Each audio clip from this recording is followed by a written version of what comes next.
Hey guys, welcome to day 2 of Kurukshetra రణరంగం.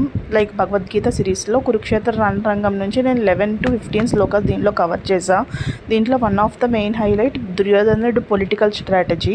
భీష్ముడిని, యోధుల్ని అందరినీ నిన్న పొగిడాడు కదా. సో సైన్యాన్ని చులకనగా చూస్తున్నట్టు వాళ్ళకి అది రాకూడదని భీష్ముడిని ఎవరి స్థానాల్లో వాళ్ళ నుండి రక్షించమని చెప్పాడు.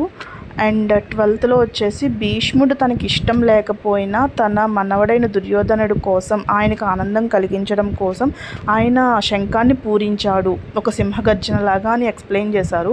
13th వచ్చేసి భీష్ముడి భీష్ముడి శంఖం పూరించిన తర్వాత మొత్తం అన్నీ యుద్ధానికి ప్రారంభమయ్యాయి, మోగాయి అని రాశారు.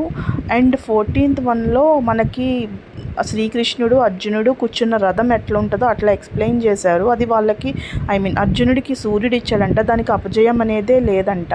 అండ్ ఇంకొకటి 14th ఎక్స్ప్లెయిన్ చేసింది ఏంటంటే భగవంతుడు ఎక్కడుంటాడో అక్కడే లక్ష్మి ఉంటుంది, లక్ష్మి ఎక్కడుంటుందో విజయం అక్కడే ఉంటుంది అని చెప్పారు. అండ్ 15th వచ్చేసి శ్రీకృష్ణుడు, అర్జునుడు, భీముడు కూడా ముగ్గురు వాళ్ళ శంఖాల్ని పూరించి యుద్ధానికి గ్రీన్ సిగ్నల్ ఇచ్చినట్టు చెప్పారు. శ్రీకృష్ణుడు శంఖం పేరు పాంచజన్యం, అర్జునుడు శంఖం పేరు దేవదత్తం, అండ్ భీముడు తన గర్జనతో శంఖాన్ని పూరించినట్టు చెప్పారు. అండ్ వాళ్ళకున్న పేర్లు కూడా ఎక్స్ప్లెయిన్ చేశారు.